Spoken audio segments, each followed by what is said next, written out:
Hello again out there in internet land, everyone.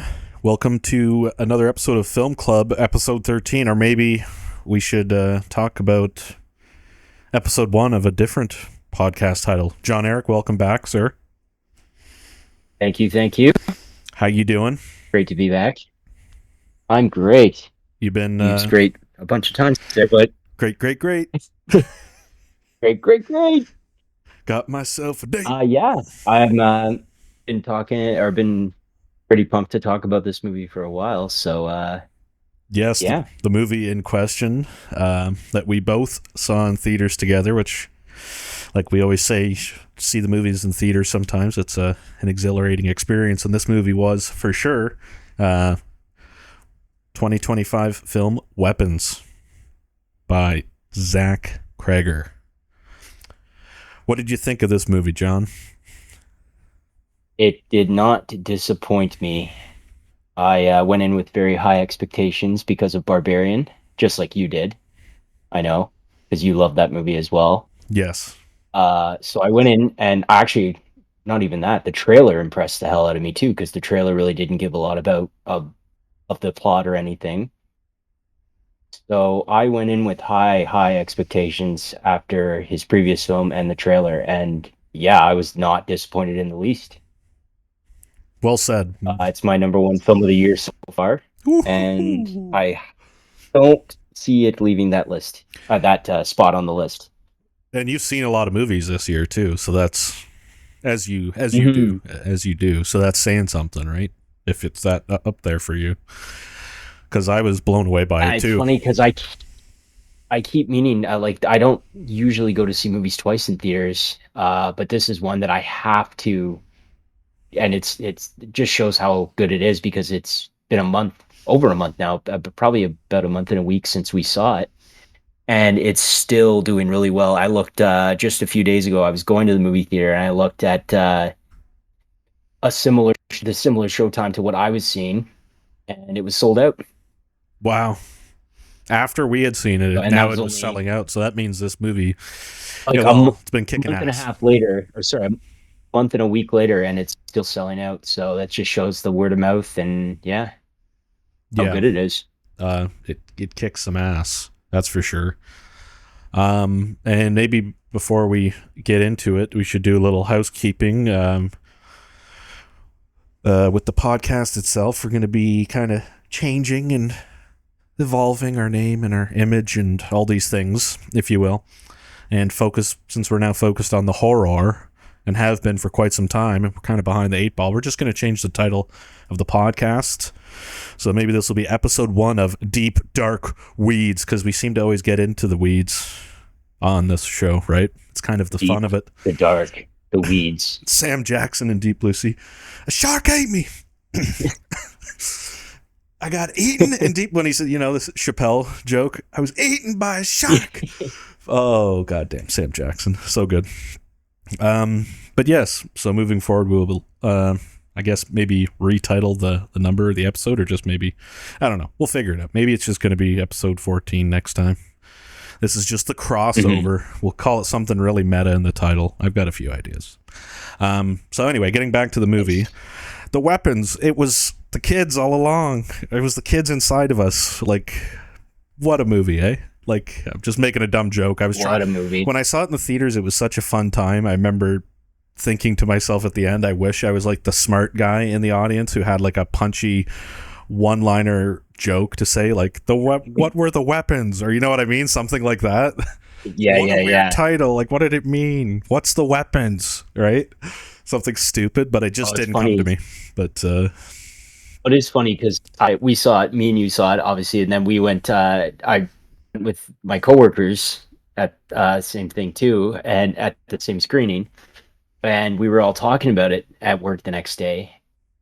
And it's funny because there's so much to talk about with this movie, with the lore and twists and everything. But at one point in the movie, Brolin sees assault rifle in the sky during his dream, yes.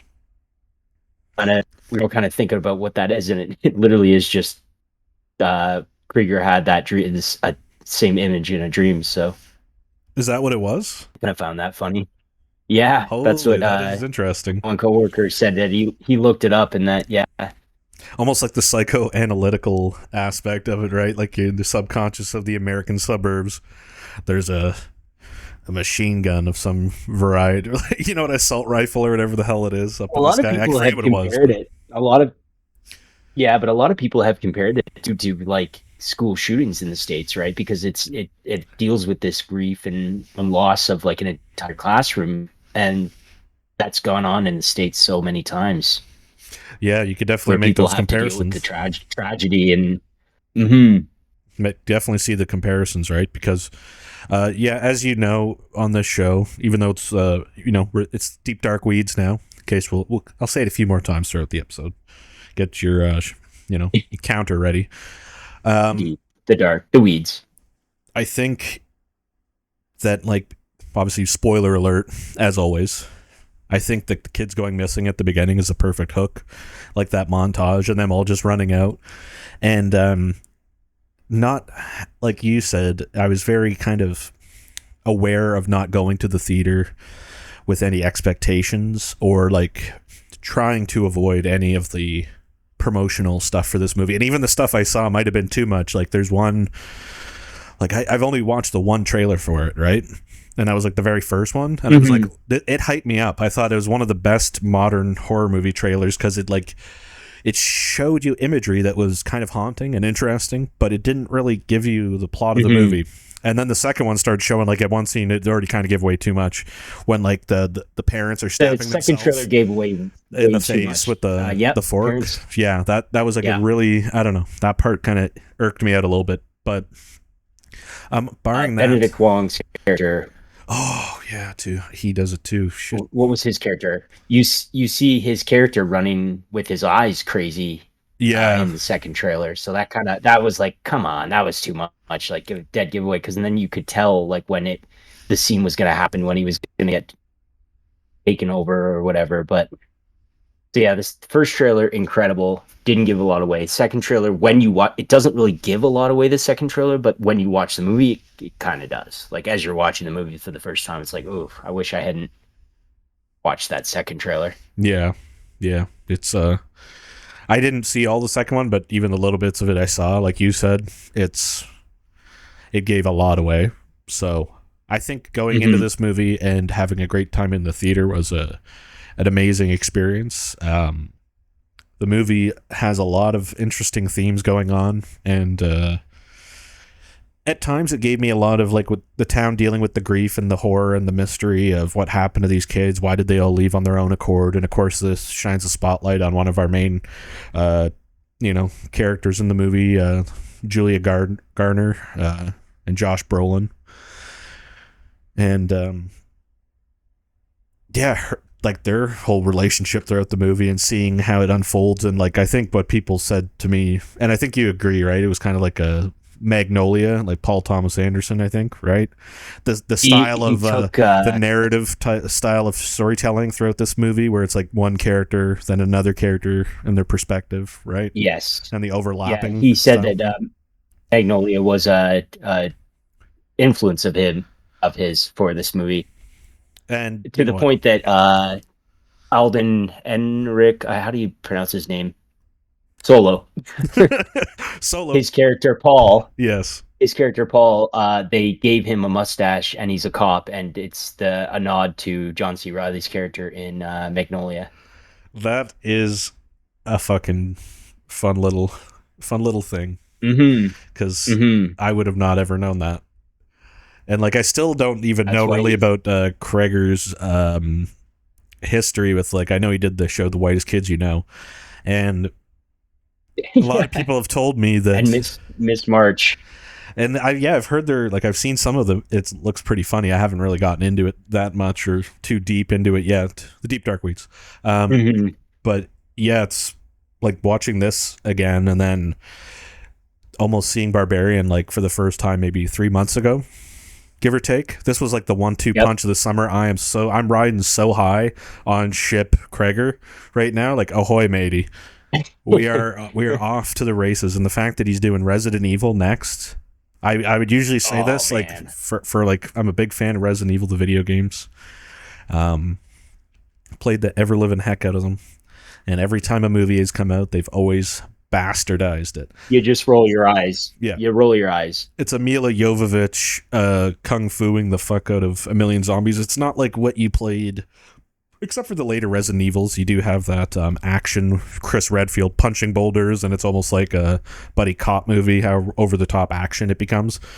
But I think I watched an interview with our director here, Zach Kreger, and he said that he wants to make a Resident Evil movie that's going to be in the style of like almost like trying to make you feel what he felt when he played Resident Evil for the first time, which is like a unique approach. So something's going to come through the windows. Something's going to break through the windows for any of the Resident Evil fans out there, for sure.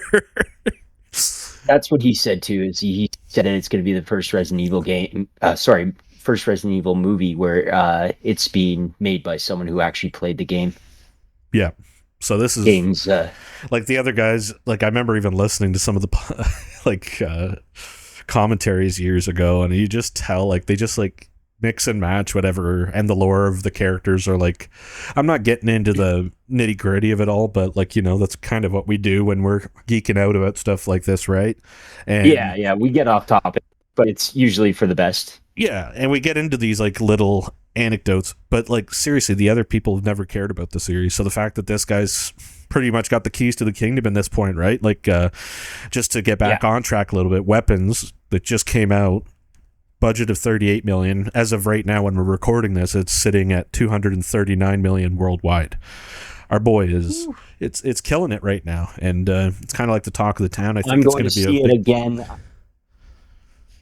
Go on. I'm going to see it again either on the weekend or sometime next week, because my brother has not seen it and he really wants to see it. And funny enough, he has no idea, which I am excited for, and he hasn't had anything ruined for him. All he knows, he hasn't even seen a trailer for it. All he knows is it's about missing children.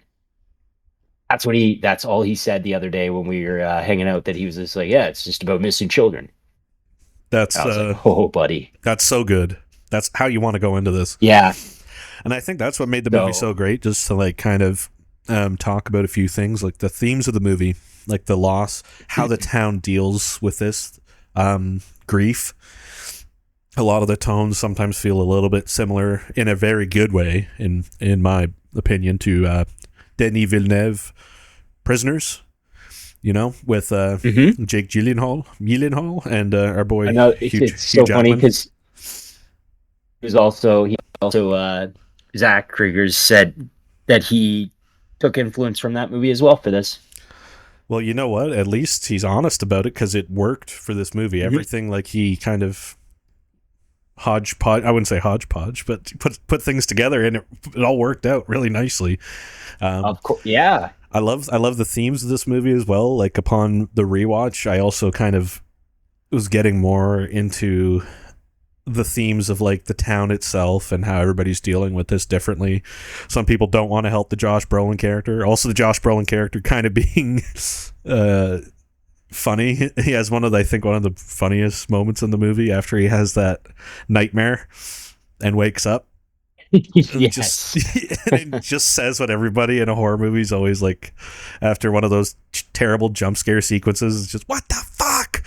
Oh, it was so good. It was, I swear that like everybody in the theater, it was such a fantastic moment. I'm like, this is movies. This is cinema. Cinema's so back. You know what I mean? Like it felt, I was having a hoot watching this, and it was also at other times scary. So that's fuck you, Quentin Tarantino, saying that this is the worst time for movies since whatever.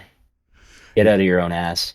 He didn't have enough feet in this one. I don't know. I don't know. I'm not going to go down that rabbit hole, but no, we won't. Yeah, it just gets off topic. But yeah, like the themes of like what Julia Gardner's character has to go through, because she was the teacher of the classroom, and one child goes missing, so of course everybody's suspicious, including Josh Brolin, the loudmouth. I think his kid's like the bully of like all the kids who go missing as well, and he is. Yep. He's kind of an asshole character at first, and maybe kind of throughout, but still likable in some sense. He's got common sense. Yeah.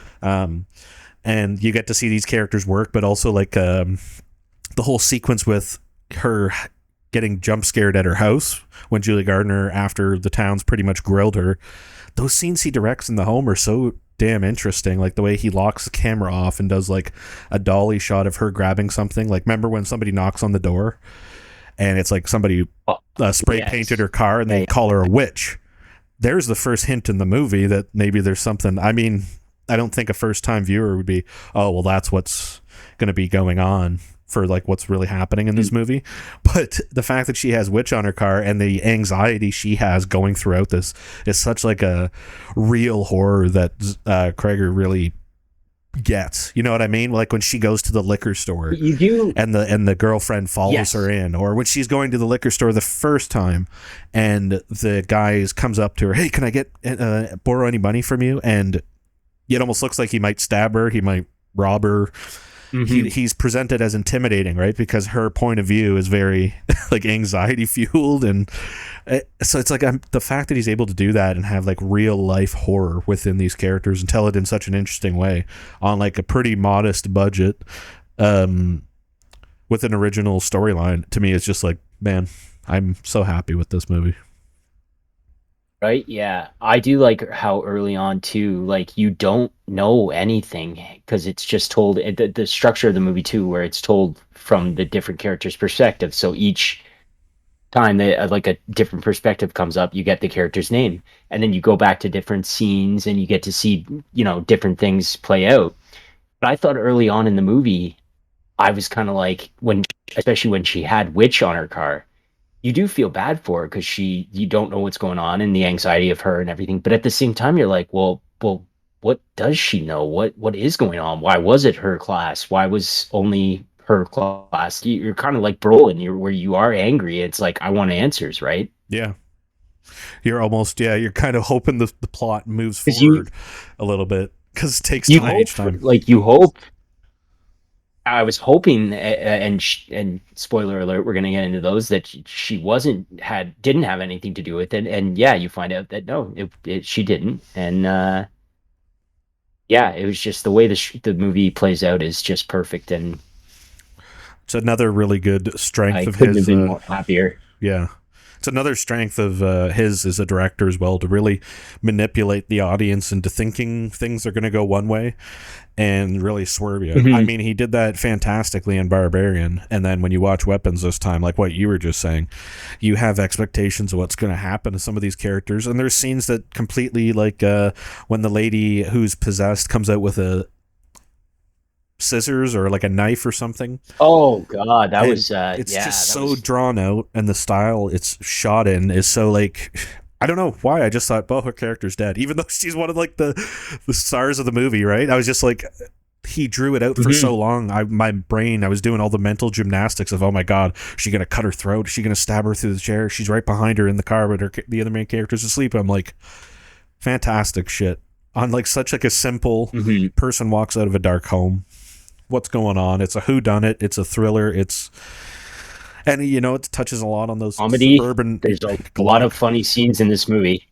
When the cop rightfully punches that fucking guy in the head after he doesn't. James, yeah. the homeless. Yeah. Oh my god.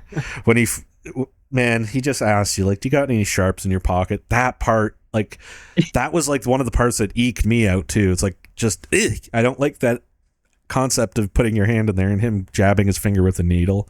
That shit for some reason bugs me in movies, and like that was one of the ones where it was like, ugh. So you have a little bit of everything. I mean, even later in the movie there's a little bit of gore when they're fighting in the house as well, right? And she kind of takes a potato peeler, man, that whole sequence to his face. too. So there is a little bit of gore, but it's not like a super gross movie by any means. Not well, especially after the Bring Her Back. Yeah, after Bring Her Back, we're gonna be okay. It's pretty tame by yeah. After Bring Her Back, Terrifier 4 is gonna have to step it up, because Bring Her Back had those like visceral, like it didn't even have to be super grisly. It was just like the sound design when he was chomping on the knife and his teeth into the wood or whatever. It was like, and it was just funny because you mentioned the potato peeler that she takes to his face at the end, and my coworkers were wincing and everything, and I was just kind of laughing because I was like, yeah, it's gnarly, but you haven't seen Bring Her Back. Yeah, that one would send you home packing. Like, yeah. Send you home in a body bag. Uh, yeah, that was crazy, man. Weapons is so good. I like that a lot of the horror is like suburban horror. You know what I mean? Like all this stuff, Mhm. I like the themes that he's going with here, and like I mean, this could be a trifecta, and then maybe he's going to do something different, like maybe a triple, right? Because we got Barbarian being kind of in Detroit, and it's good. It's all about a home and like what goes on within suburbia type deal. You're kind of dealing with that in Weapons as well. Like all this evil is happening right under the town's nose, and nobody's aware of it, right? Mhm. And now he's going to go and do Resident Evil. I'm like, so I really appreciated like stuff that was going on. Like this movie has to say social commentaries about the social horrors of real life, and then there's a little bit of like what's below the surface, literally and metaphorically, like when Josh Brolin's character finally goes into the basement, or is it the homeless guy, the drug addict? He goes in first. Yeah. James goes in first And and does he go sees into them the all, basement? and Yeah. it's just like, I'm out. I'm out. That's where he gets sees the them all and idea. Yeah, he gets the idea to go and freaks rescue out. them later. That's when he sees the reward. Yeah. He sees the reward for the money, which is Yeah. also a very funny scene. Yeah, that's really When he's at the pawn shop trying to pawn the pink whatever, the thing that he stole, and he sees the reward for all these kids that he saw in the basement. Which, yeah, the way that plays out, like I did not. I feel like I saw some like the things I saw coming. I only saw coming from the trailer, which I hate to say. yeah. Like the major plot points of the movie, I had no clue what was going on, and till the finale, where I just was laughing my ass off at how it ended with Alex, Yes. the character Alex, who the actor Harry Christopher, he's got a career ahead of him, because what a performance from him. Yeah, he was fantastic. Like a tough, like a pretty complex role for a kid character in a movie like this, and I thought he really pulled it off. Usually, I hate to say it, kids annoy the hell out of me in movies. 9 times out of 10. Yeah, especially horror movies. Yeah, especially horror movies for me too. Usually the kid who knows something, right? But I'm not going to say it. But I saw the man with the machete. He was under your bed, but you don't tell the parents that or whatever. They're always stupid, right? Like this was a good kid. This was a good kid actor, and served the movie well. Yes, and you really felt bad for him too, for the character. My God, he goes through so much. Jesus Christ! I think he might go through like probably more than anybody else in the whole movie. This is the his character. Of poor kids in horror movies. After bring her back in this, yeah. The one thing I have, and maybe it's metaphorical or maybe it's answered and I'm just stupid and I don't remember it, so we'll leave it out there and then you can answer it too, John. Who's supposed to be the narrator of this movie? Because it's a kid who introduces the movie, and then at the end they say some of the kids started talking, some of them are still mute, right? And they're like, but don't go to this town or this town. Like it's like a kid narrator, but they never say, hey, I'm this character, or it's like an omniscient narrator, like voice of God type thing, but it's a kid's voice, and we never are made aware of who it actually is, as far as I can. You don't, and it's funny because the child narrator at the starting too says that about how the whole story, when she's about to tell the story, how it got covered up. Just kind of funny, but I always took it, or I have taken from it, thinking about this movie and everything, is that it is almost like an old Grimm fairy tale. And I got that from the ending, where she's talking during the ending about Alex going to his live with another aunt, whereas obviously the evil aunt, the evil witch, and now he's living with and she mentions too, the kid narrator, she mentions that he's living with another aunt who is good. Okay. And it's just like, okay, so he's living with another witch, but it's a good witch. So I always again, I have taken, when I've thought about this, I've taken from it that the kid narrator is almost, who would she be telling, right? Telling the story to, but she's almost reading it like it is a fairy tale, like a grim folk tale. Which, you know what, even if it is not important of who it is, it still does its job of it's making it a grim now fairy that tale. it's just coming to me right now as I was talking. Maybe it's she's part of the Midnight Society. Submitted for the approval of the Midnight Of the Society. Midnight Society. I call this story Weapons. the tale of weapons. The weapons are heat-seeking missile things. That just came to me. Maybe like if you cut to, which he never does, which is good. Maybe like you would cut to just this girl, this little kid at a sleepover, telling her friends about the history of her town, or that's the crossover. which That's is the kind of extended cool. universe that would be crazy. Mm-hmm. It has so much potential too. Like, I don't know. I've heard, because this movie's made so much money, I don't know if it's true or not, but they said there's going to be an Aunt Gladys, who, by the way, is by all means the main antagonist of the movie and is a witch. I'm not a witch. I'm your wife. She's definitely a witch. She fucking fucks people up in this movie, and it's crazy. And her performance is amazing. It's like, if she gets her own spin-off, that would be hilarious. Me Madigan. Yeah. Oh my god, yeah. That wouldn't that just completely be something? Unrecognizable Amy Madigan, who I was first introduced to in Uncle Buck. And she's also in Gone Baby Gone. She's great in that. But she's in one of my top five. She's in one of my favorite recent movies that I've seen, a cult 80s movie called Streets of Fire. She plays the sidekick in that. And when I found out that she was Aunt Gladys, I was blown away. I was like, oh my god, that is so funny. Her intro scene when she comes in with the Heath Ledger looking fucking makeup. Oh my god, that was so like shocking, and like she's getting Oscar buzz. She's getting Oscar buzz that she's going to get a Best Supporting Actress nomination, which I think would be great. I think that's amazing. Yeah, if they actually watch them Oscars. Got my yeah, good point. Doing the little fist back and forth in the air. I oughta. Obviously, if it wins, or like she wins, I wouldn't be like, I'd belittle that. That's how I feel about them in general, right? It's kind of like, I'm happy for the artists when they get a win and they're recognized for something, but at the same time, when something I don't like happens, I could just go, fucking Oscars. Right, yeah. So easy. So out of touch, you know what I mean? Or whatever kind of snobbish or prickish opinion you want to have on it, right? But I'm just wandering now. Weapons. I heard he were kind of the different characters in this movie as well are supposed to be like a meditation or maybe a metaphor for how he coped with grief after one of the his friends died a couple years ago.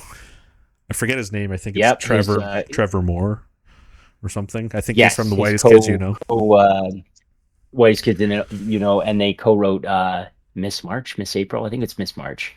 They co-wrote that movie and starred in Miss March together. So, hey, checks yeah, out. that's, and you can definitely see some like different characters going through different things of trauma or grief in this movie, which kind of adds like a lot of, I don't know, frankly, it felt like stark, I don't want to say realism because I hate the word real in movies, but like it felt genuine that these characters were kind of, even though they're good, they're deeply flawed in some ways as well. And you get to see this play out with all of them. What am I saying? Especially, yeah, definitely.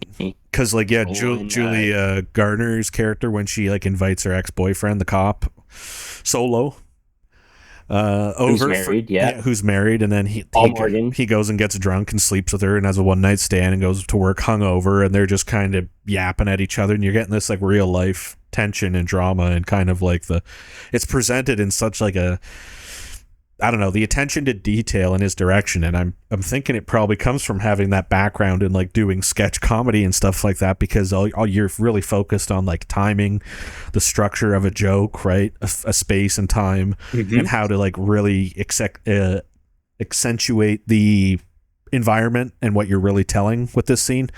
And you can really see that attention to detail, because in those scenes when the characters, nothing horrific is even happening, it's just kind of the story going, I found those scenes like absolutely riveting. Like I was on my edge of my seat. I'm like, what's going to happen next, right? So I think the fact that he was able to do that and when you do get the scares, sometimes there are a couple jump scares in the movie, but like those deep grief and trauma and kind of the stuff they're dealing with in the town there, I thought was such like it was handled nicely, because it's not like answering all the questions, but it's kind of just shining a light on it. Also, the shout out to Willow was quite impressive. I don't know why, but it made me laugh. It was great. Also, yeah, I remember you and I were in the theater. You can stop me when you know what part of the movie I'm talking about, when Zach is referencing his own movies at this point. It's like this. It has to be when that character opens the basement door for the first time to go down and see the kids that are down there. And there's the shot of you looking. Yes, it's Barbarian 100%. And we just looked at each other and like fucking just golf clap. Oh. It was so genius. I was like, here we go again. What's going to be in the basement? And I'm like, holy shit. It's like that old Eli Roth, Planet Terror double feature with the Tarantino one, Death Proof or whatever. Yeah. If you're thinking of going in that basement, don't. It's just like, that's pretty much what his movies are becoming, but you'll go on the ride with him because wherever it goes, it's a little kooky. It's a little fun. It's different. At points in this movie. He's going to have one in Resident Evil. Another basement part, probably. 100% there has to be. If they do the mansion, or if he does anything even remotely, it's going to be like a big set piece that's going to be somewhere that goes into the basement, because almost every single Resident Evil game has you end up like the end of the video games, usually you go into like a layer and it ends up being like a medical facility where they did all the testing on the DNA and the virus, right? Right. So 100%, if he's not going to miss out on having a little underground layer, as Dr. Evil might say, in Resident Evil. That would be sick. And I'm really excited to see it, which I'm not usually like. At first, when I didn't know who it was, I was like, oh, great. Another crack at a Resident Evil. You know what I mean? Kind of eye rolled. And then now that it's him, I'm like, you know what? I can't wait. Yeah, I can't wait. What else do you think about weapons? Anything in general? Well, it's because everyone's complaining. This is not a general about the movie, but it is just interesting that everyone is complaining that Pedro Pascal is in everything these days. He was in this summer alone. He was in Eddington. I thought he was really good in Eddington. Fantastic Four. I thought he was really good in Fantastic Four. I've yet to see these, but I don't have Pedro Pascal fatigue. I think he's a good actor. That being said, he was originally supposed to play Archer. He was originally supposed to play the role that Brolin played, which is kind of funny. But because of Fantastic Four, he had to drop out. Oh, man, which is kind of funny. I think Brolin, I'm glad that happened. I'm not knocking Pedro Pascal like everyone else, but I think Brolin was better, like a better choice. Yeah, I thought he did a good job for what the role was requiring. He was very believable. Mm-hmm. He never felt out of pocket, which was like something that the movie, considering like the subject matter being a little fantastical about the fucking witchcraft and how these kids get mind controlled and how the witch can do this, how Gladys can do this to anybody. You have to have the movie grounded in a little bit of realism, or it's just the kitchen sink and everything thrown in, right? So I liked that the characters themselves felt real. And we should also mention our boy Justin Long shows up and survives a horror movie. 2025. I told my coworkers who we saw this with to watch Barbarian. I was telling them the weeks leading up to going to see this. I said, you guys have to watch Barbarian. And they said, oh, is it a sequel? And I no, it's just it's a new movie from the director of Barbarian, but Barbarian is like a modern classic. And it was just so funny, the little nods to Barbarian in this, and just seeing Justin Long show up was so funny. Because the same thing happens in Barbarian. He just shows up. And I remember watching Barbarian in theaters, and I thought that they had switched movies on me. Because when he just shows up in Barbarian, it's a really like out of left field. He's just all of a sudden in the song. And Donovan, Ricky Ticket Devitt. Seeing him in this movie was just so funny, and He He survived. survived. Apparently. Yep, apparently. Apparently. Well, I mean, I don't think he would have died. Where would he have died?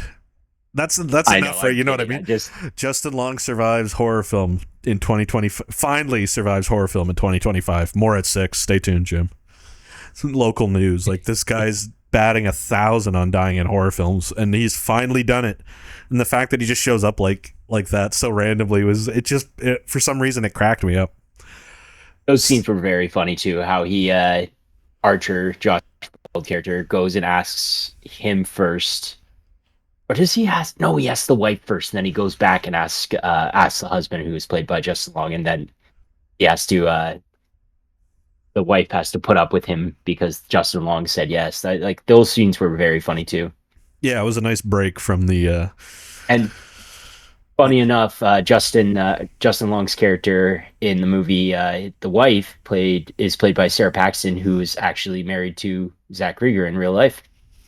Jeez, man, this is a Sarah Paxton. She's been in a lot of movies. I remember I've seen her in small stuff for years, and I thought, hey, that's Sarah Paxton's. So I thought, shit, that's weird. She was in a kind of smaller role. So after the movie that night, I was looking up the cast, and I was like, holy hell, she's married to Zach Krieger. Interesting. Small world, eh? I guess it makes sense that say they're working with their friends. It's like a pretty, like I guess 38 million is not a cheap movie, but right, it's still a lot of money. But like compared to like the bigger budgets in Hollywood, and the fact that this made so much especially money for an original movie, from a not really well-known guy yet, because he's only really had Barbarian as like a feature. We only had Barbarian, and when did it come out? I think it came just out a few years ago, kind right? of around COVID. But like, yeah, it did well, 2022. So it did really well, but I still can't believe it does not have a physical Scream physical Factory. That's somebody going on out there, me going on a tangent, but Criterion Collection, do it. Do it. Criterion or Scream Factor or somebody who will do like Disney. Come on, Disney money. There's money to be made. Disney. There's people that want it. Barbarian, please. Great movie. I love the montage when he's like Josh Brolin's going around like doing all like they're running here. He's got the tape measure. He's got all the stuff. It's like, oh man, it was a lot of fun. This movie felt like a proper summertime. It was a romp. You know what I mean? The laughter. It was great. I saw a lot of movies this summer, and I could say this, Bring Her Back, and Eddington were probably the wildest time I had at the movies this summer, and yeah, just amazing time, amazing. I can't wait to watch it again. I'm looking forward to seeing it with my brother. I hope he doesn't have anything spoiled by the time we see it, either this weekend or early next week. But yeah, sweet, man. Definitely worth a rewatch. Like, yeah, I can't say enough good things about this movie. I'm really excited. And what exciting times for horror, going into like, the fact that we're focusing more on horror films these days with our podcast, which is now titled Deep Dark Weeds, in case I didn't say it again in the last 10 minutes or so. That we're focusing on horror films, right? So it's kind of interesting that we have these directors right now that are doing interesting themes and stories and shit, like Eggers and Krager. It's too close. You know what I mean? Eggers, Kragers. And then you can maybe go Ari Aster as well. Some people put him in there. And of course the new Evil Deads, and that's what we're going to be talking about in the very near future. The Evil Dead franchise, all the movies, maybe the TV series too. I don't know. We'll just do the movies first and see how that goes. That's still a lot of content. See how it goes. And take us right into Halloween and the Halloween season, since it is September now when you'll be listening to this and when we're recording. Thanks anybody out there listening. Be sure to like, subscribe, comment. What did you think about Weapons? Did you think it was a Naruto running joke? I thought it was great. The Naruto jokes about the kids running were hilarious. I'm sure that's going to be like the number one comment on Letterboxd or some goofy shit, right? It's like, Naruto's scary, 2025, not on my bingo card. You know what I mean? Some internet kid with some smart comment. Um, did you want to say anything else about weapons before we wrap this up? No, that's yeah. Just that it's one of my favorite like it's a modern classic. I know this is going to be a movie that I'm going to be still talking about in 10 years and still wanting to watch in 10 years. Yeah, it has a lot going on for it. Mm-hmm. Not just a good horror film by any stretch of the imagination. It's a good film. It is a Mm-hmm. good, Mm-hmm. and it was a romp. All around. I thought it was a fantastic time in the theater. Man, I'm excited to go where he takes us next because he's got a very interesting We will be going storytelling. we'll be going to the early screening of Resident Evil. Because yeah, couldn't Oh be yeah, more excited for that. yeah. Night as soon as ASAP. You know, that's going to be a big one. Mm-hmm. Because then what else do we have from Eggers is working on the werewolf one. Werewolf. Warwolf. I Yeah. don't know what else. Maybe Frankenstein. I've heard that's doing pretty good too. Frankenstein is getting really good reviews. Damn, it's a good time to love horror films. I guess there's some crazy shit happening right now. Some big things on the horizon, and maybe that Friday the 13th. Did you hear about that? The Oh, Friday. the reboot. Yes. So it's a TV show, or are they doing another movie? I heard they're doing like the Crystal Lake TV show, I which heard is like TV, but a Crystal Lake. Yeah, yeah, because yeah. it's going to be her story, right? And I'm sure she's just going to be a peach, Pamela Voorhees, Mhm. right? And then she's just gonna set up for the perfect character arc where she just fucking goes ballistic by the end because her little boy Jason dies, right? Spoiler alert, Friday the 13th. But yeah, it could be good. It could also be really stupid. I don't know. I kind of hope that's good, but that's kind of all that's We'll on my see. radar right now. Going back to Krieger's Yes. and Resident Evil, Ooh. Zach Krieger A Jill and sandwich. Resident Evil. I just looked it up, and it is literally almost a year from. Well, it's September 18th, 2026 is the release date. So a year from now. Oh, we'll be back a year from now around this time. Talking about his new movie. So yeah, Prophesizing it now. production should start soon. Then production should start soon if that's the case. Maybe if there's some titillating, exciting news about that, we'll patch you in in our weekly we're in the weeds segments where we just get into fucking random shit, but it all ties back to the same stuff anyway. Because we didn't even mention in this one, we didn't even mention that Bill Skarsgård's in Barbarian, and we just talked about Nosferatu and how amazing Bill Skarsgård was as Count Oh yeah, Orlok, Jesus. which is like such like a easy jump, right? See how all these guys are so talented, but they're cooking up some really interesting stuff right now. I'm excited, man. This movie got me jazzed Oh, me about too. cinema, and especially Oh when it's yes, spooky season. It was so funny. My coworkers, when we were leaving, they said, "Oh wow, I feel like I'm gonna." I forget what the wording that Mike said, but because me and you were just geeking the fuck out when we Yes. were walking out of this movie theater, and my three coworkers who love movies, but obviously they don't go to as many as us, and they don't talk about them as much as us, but like they were laughing. They were like, "Oh my god, it's like being in the wild." Where it's in looking at, because me and you were just geeking out over this movie. So Yeah, it was a lot of like, it was an easy to love movie if you like this style of thing, and if you liked Barbarian, I was just like having a great time with this, and that's tough to do because it's quite a bit different. yeah, There was moments that I even described it. I know he's not everybody's cup of chai, but like when you're going along with the story in some sequences in this movie, it felt Lynchian to me. It almost felt like fucking a little dreamy.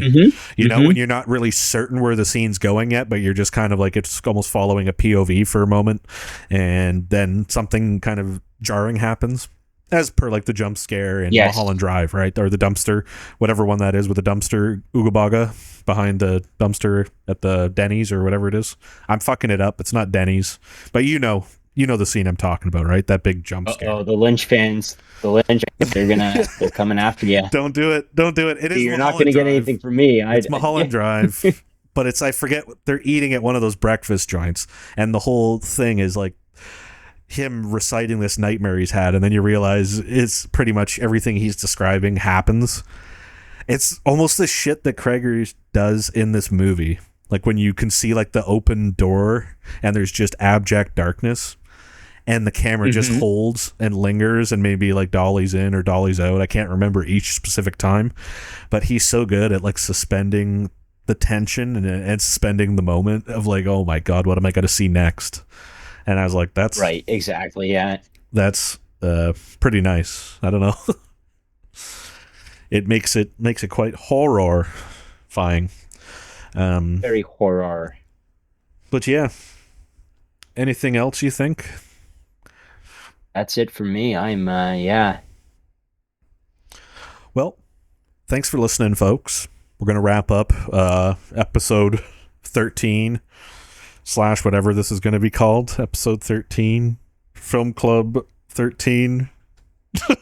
Deep Dark Weeds 1. Deep Dark Weeds. We'll just change it to Deep Dark Weeds, and it'll be number 14 next time. It's still the same show, essentially. It's rebranding. So like, subscribe, leave a comment. What do you think about weapons? And I guess we'll sign off. See you in the next one. Yeah, see you for the Evil Dead. Evil Dead. Let's go, baby. Groovy.